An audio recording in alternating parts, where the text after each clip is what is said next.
السلام علیکم ورحمۃ اللہ وبرکاتہ۔ وعلیکم السلام ورحمۃ اللہ وبرکاتہ۔ امید کہ جناب والا بخیر عافیت ہوں گے۔ میں ٹھیک ہوں الحمدللہ، اللہ کا شکر ہے۔ ایک سوال یہ ہے کہ یہاں بر صغیر میں نکاح پڑھانے کی اجرت لی جاتی ہے، فیس لی جاتی ہے، ٹھیک ہے، کیا یہ فیس لینا درست ہے؟ شرعاً اس کے بارے میں کیا حکم ہے؟ کہاں تک گنجائش ہے یا بالکل گنجائش نہیں ہے؟ وضاحت فرما کر ممنون و مشکور فرمائیں۔ شمس الحق قاسمی، سنبل یو پی۔ سنبھل یو پی السلام سے علیکم ورحمۃ اللہ وبرکاتہ۔ قاسمی صاحب، امید ہے آپ بھی بخیر ہوں گے، اللہ تعالیٰ آپ کو سلامت رکھے۔ بہت شکریہ اس اہم ترین سوال کو بھیجنے کے لیے۔ آپ دیکھ رہے ہیں نوح ٹی وی جدہ اور میں ہوں آپ کا دوست، آپ کا ہوسٹ محمد عاقل، جدہ سے، مملکت سعودی عرب۔ وائس میسیج کے ذریعے سوالات پیش کیے جاتے ہیں اور ہم یوٹیوب پر آپ کے جواب لے کر حاضر ہو جاتے ہیں، تو براہ کرم چینل کو سبسکرائب کر لیں اور جڑ جائیں ہماری سوشل میڈیا کے تمام پلیٹ فارم سے اگر ابھی تک آپ نہیں جڑے ہیں۔ میں اس سلسلے میں قدر تفصیل سے کچھ عرض کر دینا چاہتا ہوں۔ سب سے پہلے تو میں لے کر چلوں گا آپ کو سماحت شیخ عبدالعزیز بن باز کی محفل میں، ان سے اسی طرح کا سوال پوچھا جا رہا ہے۔ ہمارے یہاں بہت سارے لوگ ہیں کہ پیسے لیتے ہیں نکاح پڑھانے کے۔ هل هذا عمل، یہ جو عمل ہے کیا یہ جائز ہے یا نہیں؟ مفتی مملکت سعودی عرب سے پوچھا جا رہا ہے۔ یہاں سعودی عرب میں آپ نے بر صغیر کی بات کی ہے، یہاں سعودی عرب کی بات کی جا رہی ہے، تو شیخ نے فرمایا کہ سعودی عرب میں وزارت العدل کی طرف سے کچھ لوگ مأمور ہیں اس بات پر کہ وہ نکاح کروائیں۔ اب اگر وزارت العدل کی طرف سے ان کو نوکری تنخواہیں ملتی ہیں تب ان کے لیے جائز نہیں ہے، لیکن اگر وزارت العدل کی طرف سے انہیں نوکری نہیں ملتی یا وہ نوکری پر نہیں ہے اور کوئی ان کا گزر بسر کا کوئی اور طریقہ بھی نہیں ہے یا کسی اور ادارے میں وہ کام کرتے ہیں اور آپ اپنی مرضی سے ان کو کچھ دے رہے ہیں، تو یہاں شیخ سے پوچھا گیا کہ وہ 1000 ریال ان کو دیا جاتا ہے، تو شیخ سے فرمایا کہ کوئی حرج نہیں ہے، لیکن اگر وہ وزارت العدل کے امپلائی ہیں تب پھر ان کے لیے جائز نہیں ہے۔ یہی بات پوچھی جا رہی ہے لجنۃ الدائمہ والافتاء سے۔ لجنۃ الدائمہ والافتاء کا فتویٰ جو سعودی عرب کی فتویٰ کمیٹی ہے، انہوں نے بھی اسی طرح کا جواب دیا کہ اذا لم يكن موظفا لهذا الغرض، اگر ایک شخص اس بات کا اس کو تنخواہ نہیں ملتی، کیونکہ بہت سے تو ادارے ایسے ہیں جو کہ آپ کو اپائنٹ کرتے ہیں نا آپ کے ممالک میں، بر صغیر میں تو میرے علم میں کوئی ایسا ادارہ نہیں ہے جو کہ اس طرح کے قاضیوں کو یا اس طرح کے نکاح خواہ کو کچھ دیتا ہو، تو وہ یہ کہتے ہیں کہ اذا لم يكن موظفا لهذا الغرض يتقاضى عليه راتبا من الدولة، وہ حکومت کی طرف سے اس کو پیسے نہیں ملتے ہوں، جاز له ان ياخذ ما يعطاه، تو اس کے لیے جائز ہے کہ وہ پھر اپنی محنت کا، کیونکہ آپ بتائیے آپ غالباً سنبھل میں ہیں، ہمارے یہاں دہلی میں خاص طور پر کیا ہوتا ہے کہ فارم ہاؤس میں نکاح ہو رہا ہے، اب مولوی صاحب کو جامع مسجد دلی سے بیچارے لے کر جائیں گے فارم ہاؤس تک 100 کلومیٹر یا 50 کلومیٹر، ارے بھیا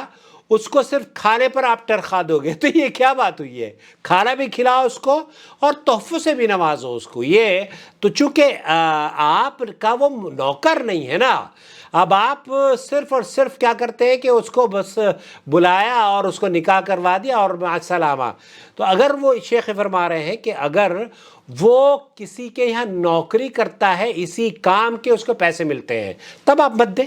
کیونکہ اس کو نوکری مل رہی ہے، یہ تو اس کا کام ہے، لیکن اس کا کام یہ نہیں ہے، اس کا کام تو کچھ اور ہے، اس کو آپ پابند کر رہے ہیں، تو پھر اس کے لیے جائز ہے کہ وہ آپ کے اس عقد کو تحریر کرنے میں اپنی حق محنت کا آپ سے مطالبہ کر سکتا ہے۔ اما اذا كان موظفا فلا يجوز له، پھر اس کے لیے جائز نہیں ہے اگر وہ موظف ہے۔ اور سعودی عرب کی جو فتویٰ کمیٹی ہے انہوں نے بھی یہی کہا کہ لا حرج فی،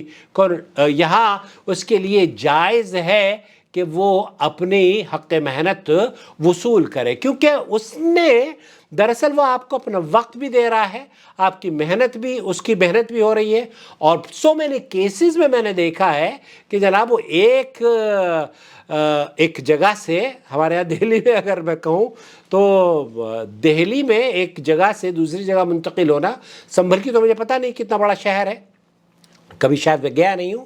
لیکن دہلی میں یا بڑے شہروں میں ایک شہر میں ہی منتقل ہونے کے لیے 200-400 روپے اگر خرچ کر دیے نکاح خواہ نے تو بھائی وہ اس کھاتے وہ کہاں سے لے کر آئے گا؟ تو آپ سے مطالبہ نکاح خواہ کر سکتا ہے اپنی محنت کا، کیونکہ اس کو اور کوئی سورس آف انکم اس کی نہیں ہے، یا سورس آف انکم اگر ہے بھی تو اس کا مطالبہ کرنا لجنۃ الدائمہ والافتاء کے مطابق جائز ہے، کیونکہ وہ آپ کو اپنی جو محنت ہے وہ محنت دے رہا ہے، آپ کے کام آ رہا ہے،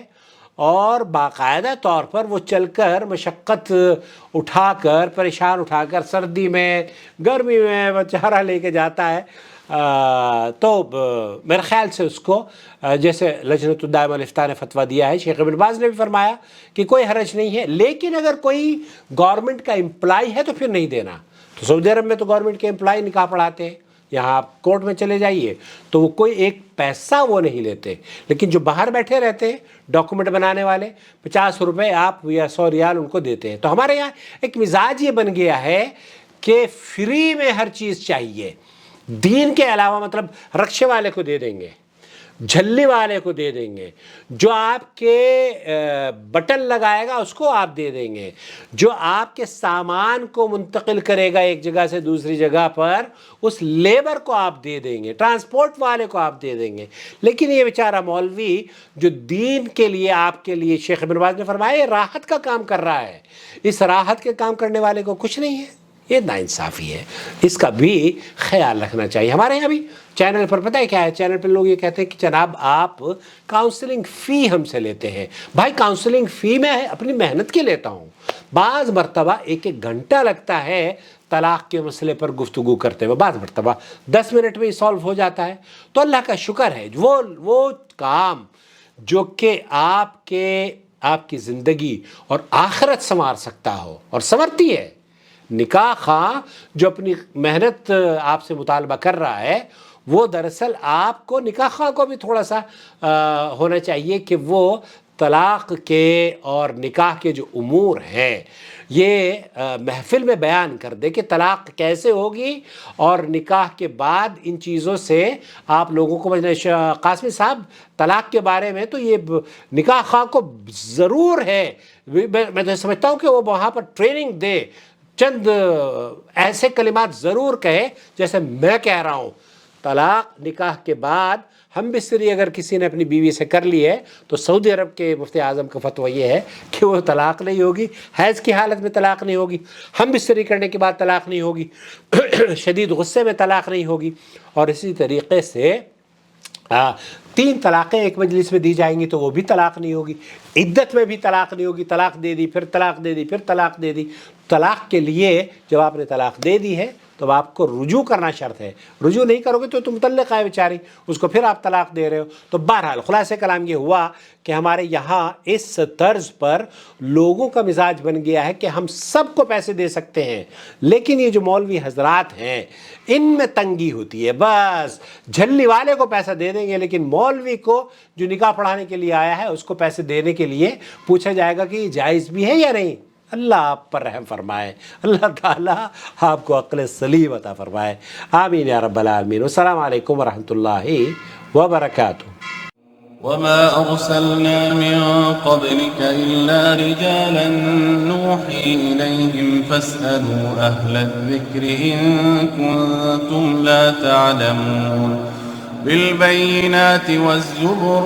وأنزلنا إليك الذكر لتبين للناس ما نزل إليهم ولعلهم يتفكرون. أفأمن الذين مكروا السيئات أن يخسف الله بهم الأرض أو يأتيهم العذاب من حيث لا يشعرون.